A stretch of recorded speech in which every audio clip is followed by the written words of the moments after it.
Assalamualaikum warahmatullahi wabarakatuh. Bismillahirrahmanirrahim. Baiklah, kita masuk ke pertemuan yang ketiga. Nah, adapun pertemuan ketiga ini sesuai dengan RPS, kita akan membahas mengenai OJK dan LPS.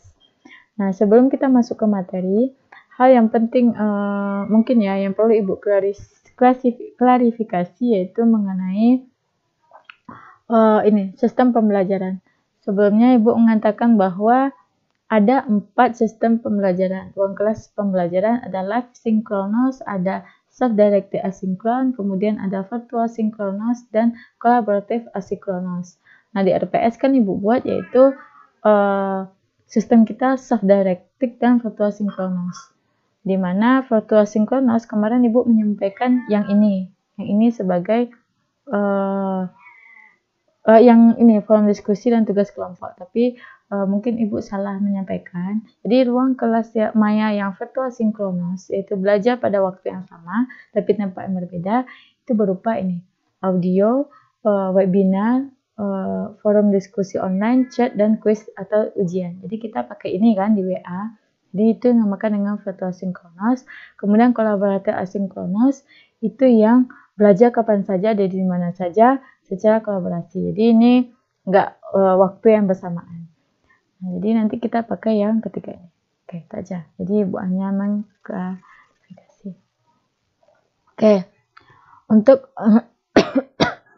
materi ini kita akan bahas mengenai nanti yaitu sesuai dengan sub kompetensi dasar yaitu tentang sejarah, visi misi, fungsi tugas dan wewenang, tujuan dan bentuk organisasi dari OJK maupun LPS. Kenapa OJK dan LPS? Karena ini sangat berkaitan dengan penguasaan bank. Nah, jadi kita masuk dulu yang pertama yaitu OJK. Jadi sebelum OJK bertugas untuk mengawasi bank. Jadi ini ya, OJK adalah lembaga negara yang dibentuk berdasarkan Undang-Undang Nomor 21 Tahun 2011 yang berfungsi menyelenggarakan sistem pengaturan dan pengawasan yang terintegrasi terhadap keseluruhan kegiatan di dalam sektor jasa keuangan, baik di sektor perbankan, pasar modal, dan sektor jasa keuangan lainnya.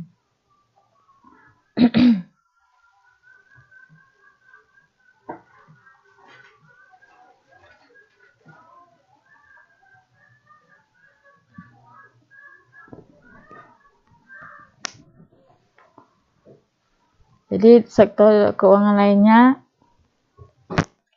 kayak asuransi, dana pensiun, lembaga pembiayaan, dan lembaga jasa keuangan lainnya. Nah, jadi sebenarnya sebelum OJK bertugas untuk pengaturan dan pengawasan terhadap kegiatan dalam sektor jasa keuangan, maka sebenarnya yang bertugas ini awalnya adalah Bank Indonesia. Jadi bukan langsung dari OJK, tapi itulah dunia. Sebagaimana Heraklitus, filosof Yunani, mengatakan bahwa tidak ada yang tetap kecuali perubahan. Sehingga begitu juga dengan struktur organisasi dari Bank Indonesia. Di Bank Indonesia yang awalnya bertujuan untuk mengawasi bank, kemudian berubah sesuai dengan amanat Undang-Undang Nomor 21 Tahun 2011, di mana pada tanggal 31 Desember 2012, OJK resmi mengawasi kinerja seluruh bank yang ada di Indonesia. Jadi mengambil alih tugas perbankan yang selama ini dilakukan oleh BI. Nah, jadi kenapa? Karena landasan utamanya itu adalah terjadinya krisis yang melanda dunia pada tahun 1997 dan krisis menimpa zona Euro 2010. Industri keuangan diprediksi akan semakin memburuk. Kebijakan fiskal dan kebijakan moneter dibutuhkan untuk menyelamatkan perekonomian. Di besar kemungkinan krisis keuangan mengancam Indonesia pada waktu itu. Dalam rangka menanggapi keadaan tersebut, pemerintah pada tahun 2011 mulailah merancang adanya reformasi struktur keuangan guna menjaga stabilitas perekonomian gitu. Jadi itu sebenarnya. Jadi dengan dilatar belakangi oleh adanya kebutuhan untuk melakukan penataan kembali lembaga-lembaga yang melaksanakan fungsi pengaturan dan pengawasan di industri keuangan, makanya pemerintah akhirnya membentuk Otoritas Jasa Keuangan, yaitu suatu lembaga yang independen dan bebas dari campur tangan pihak lain yang memiliki fungsi, tugas, dan wewenang dalam pemeriksaan dalam sektor jasa keuangan di Indonesia. Gitu.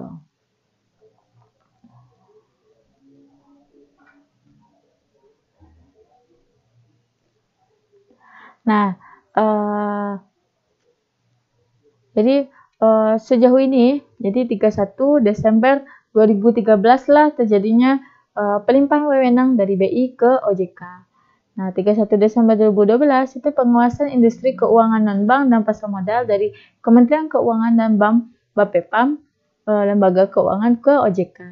Nah, tahun 2015 maka barulah terjadi pelimpahan wewenang lembaga keuangan mikro.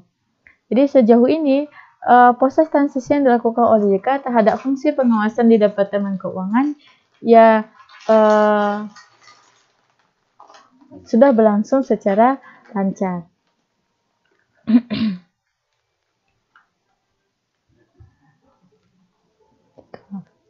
Jadi akhirnya Bank Indonesia nggak lagi bertugas untuk mengawasi bank, tapi semuanya diserahkan kepada OJK, Otoritas Jasa Keuangan.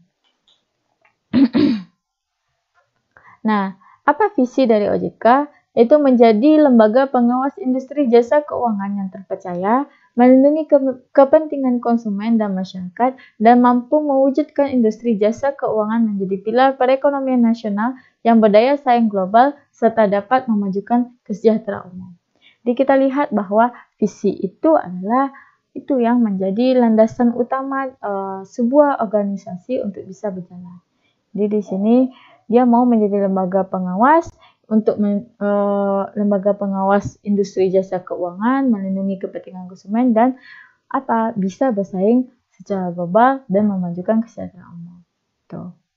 Nah, gimana cara untuk mencapai visi tersebut? Maka perlu adanya misi. Nah, misi dari OJK apa? Yang pertama yaitu mewujudkan terselenggaranya seluruh kegiatan di dalam sektor jasa keuangan secara teratur, adil, transparan, dan akuntabel. Yang kedua, mewujudkan sistem keuangan yang tumbuh secara berkelanjutan dan stabil. Yang ketiga, melindungi kepentingan konsumen dan masyarakat. Jadi dengan adanya misi tersebut, maka visi akan bisa tercapai. Nah, jadi kayak kita lah. Jadi bagaimanapun untuk membuat sebuah struktur organisasi perlu adanya visi dan misi.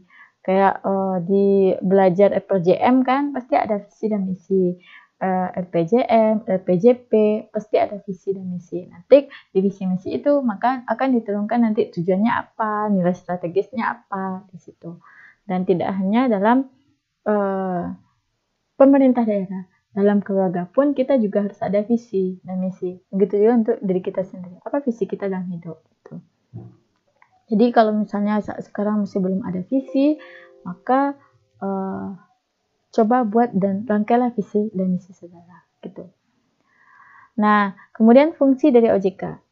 OJK berfungsi untuk menyelenggarakan sistem pengaturan dan pengawasan yang terintegrasi terhadap keseluruhan kegiatan di dalam sektor jasa keuangan. Itu adalah fungsinya.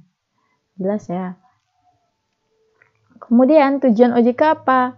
Yang pertama, terselenggaranya secara teratur, adil, transparan, dan akuntabel.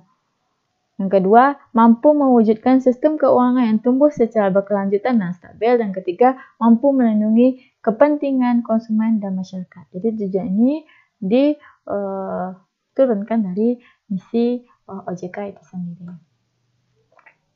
Nah, tugasnya apa?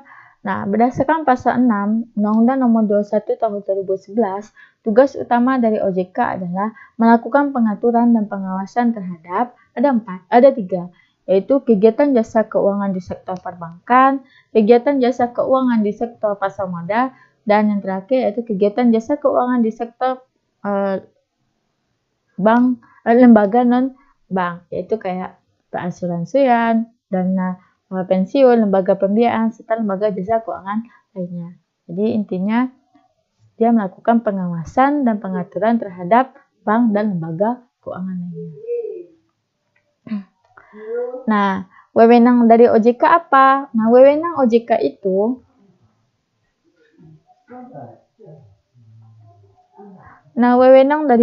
itu ya terdiri dari 3, yaitu yang pertama terkait khusus pengawasan dan pengaturan lembaga jasa keuangan. Nanti yang kedua juga ada nanti terkait pengaturan lembaga jasa keuangan bank dan non-bank. Dan yang ketiga nanti terkait pengawasan lembaga jasa keuangan bank dan non-bank. Kalau ini kan tentang pengawasan, khusus pengawasan.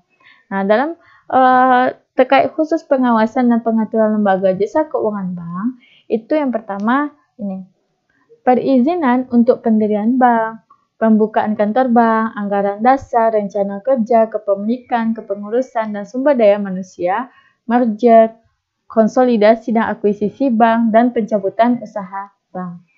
Kemudian juga melakukan pengawasan dan pengaturan lembaga mengenai kegiatan usaha bank seperti sumber dana, penyediaan dana, produk hibridasi, dan aktivitas di bidang jasa. Terus yang ketiga terkait apa? Yaitu pengaturan dan pengawasan mengenai kesehatan bank yang meliputi kayak likuiditas, rentabilitas, yang kita pelajari sebelumnya, solvabilitas, kualitas aset bagaimana, rasio kecukupan modal minimum bagaimana, batas maksimum pemberian kredit bagaimana, atau dikenal dengan debit to ratio, kemudian rasio pinjaman terhadap simpanan dan cadangan bank bagaimana, laporan bank yang terkait dengan kesehatan dan kinerja bank, sistem informasi debitur, pengujian kredit atau kredit testing, serta standar akuntansi bank. Kemudian yang terakhir, wewenang OJK berdasarkan kepada terkait khusus pengawasan dan pengaturan lembaga jasa keuangan bank, itu pengaturan dan pengawasan mengenai aspek kehati-hatian bank, kayak manajemen risiko, tata kelola bank, prinsip mengenai nasabah, anti pencurian uang, dan pencegahan pembiayaan terorisme dan kejahatan perbankan, serta pemeriksaan bank. Itu. Nah, kemudian ada wewenang OJK yang kedua, yaitu terkait dengan pengaturan lembaga jasa keuangan bank dan non-bank. Nah, apa itu? Yang pertama adalah menetapkan peraturan dan keputusan OJK. Yang kedua yaitu menetapkan peraturan mengenai pengawasan di sektor jasa keuangan. Ketiga, menetapkan kebijakan mengenai pelaksanaan tugas OJK. 4. Menetapkan peraturan mengenai tata cara penetapan perintah tertulis terhadap lembaga jasa keuangan pihak tertentu. Nah, yang kelima, menetapkan peraturan mengenai tata cara penetapan pengelola statuter pada lembaga jasa keuangan. Jadi gimana nanti statusnya? 6. Menetapkan struktur organisasi dan infrastruktur serta mengelola, memelihara, dan menata usahakan kekayaan dan kewajiban. Serta yang terakhir yaitu menetapkan peraturan mengenai tata cara pengenaan sanksi sesuai dengan ketentuan peraturan perundang-undangan di sektor jasa keuangan. Jadi ada pengaturannya. Nanti artinya di sini akan ada undang-undang yang diberlakukan untuk bank dan lembaga jasa keuangan lainnya. Nah, kemudian yaitu terkait pengawasan lembaga jasa keuangan atau bank dan non-bank. Nah, itu juga terdiri dari beberapa, seperti menetapkan kebijakan operasional pengawasan terhadap kegiatan jasa keuangan, mengawasi pelaksanaan tugas pengawasan yang dilaksanakan oleh Kepala Eksekutif. Yang ketiga, melakukan pengawasan, pemeriksaan, penyidikan, perlindungan konsumen, dan tindakan lain terhadap lembaga jasa keuangan. 4.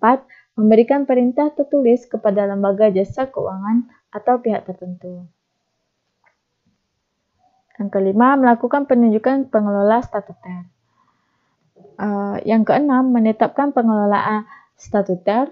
Yang ketujuh, menetapkan sanksi administratif terhadap pihak yang melakukan pelanggaran terhadap peraturan perundang-undangan di sektor jasa keuangan.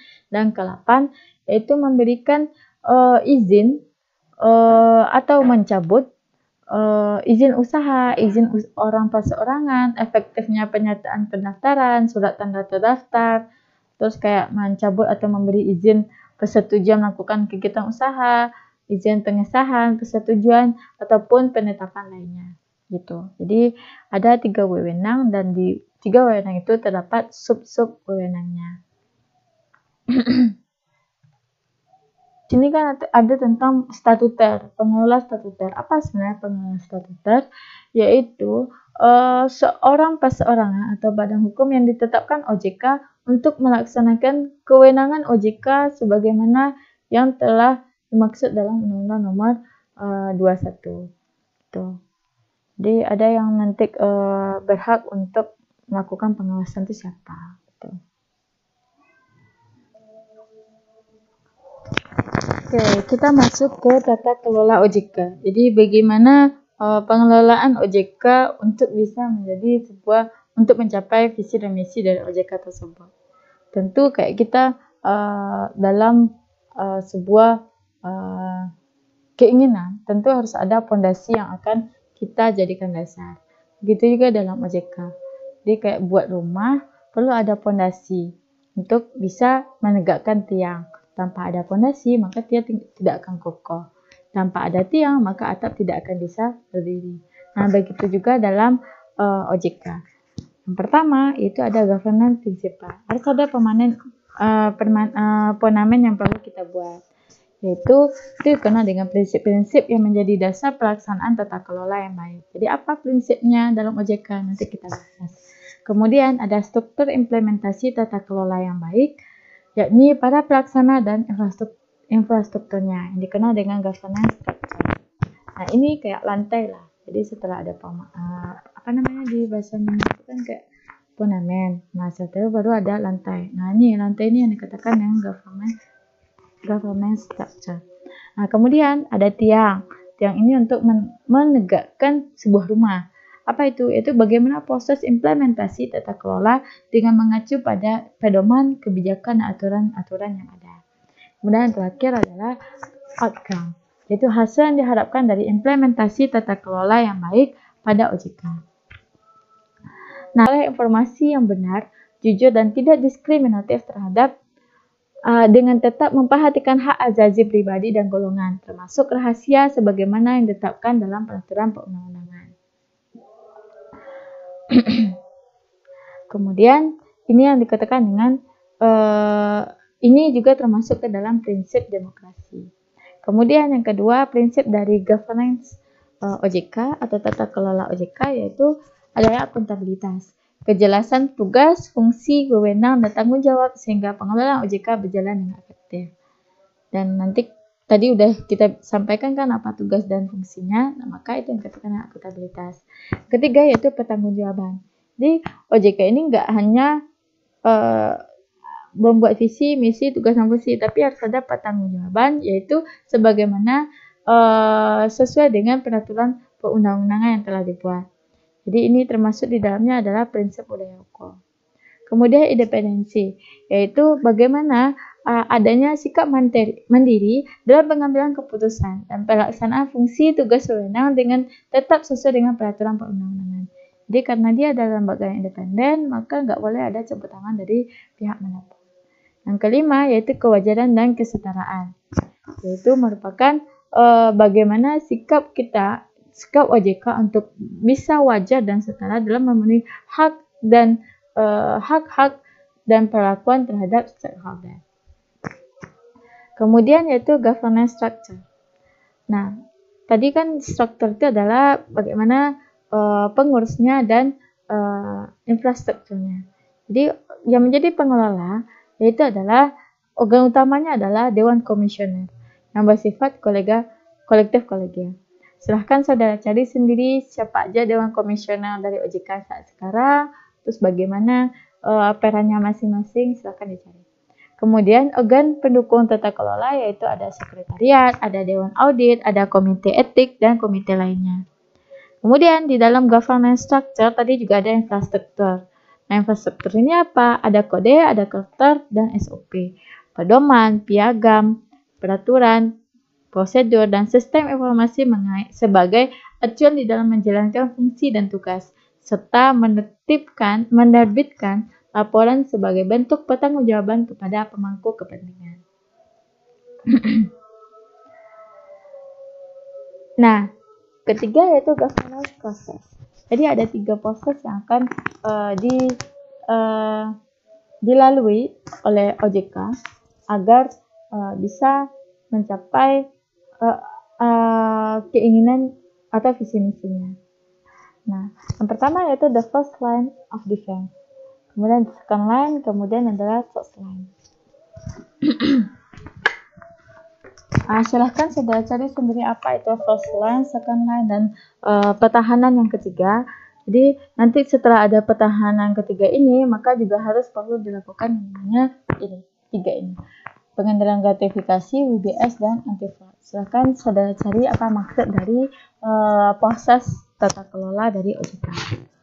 Nah, kemudian yang terakhir yaitu outcome, yaitu apa hasil yang diharapkan oleh OJK. Jadi pada tahun 2013-2014 yang diharapkan apa? Yaitu good public governance. OJK memenuhi semua persyaratan prinsip dalam good public governance. Kemudian 2015 sampai 2016 OJK dikelola secara baik, jauh lebih governance dibandingkan daripada standar good governance. Itu dikenal dengan good governance organization, dan 2017 OJK menjadi bagian dari komunitas good organization yang secara aktif mengkampanyekan good governance, yang dikenal dengan good governance citizen. Ini adalah tata kelola dari OJK. Kemudian ini adalah struktur OJK, di mana Dewan Komisioner itu terdiri dari 9 anggota, di mana ada ketua, wakil ketua, kepala eksekutif pengawas pasarmodal, dan sebagainya. Jadi saudara silahkan pelajari ini dan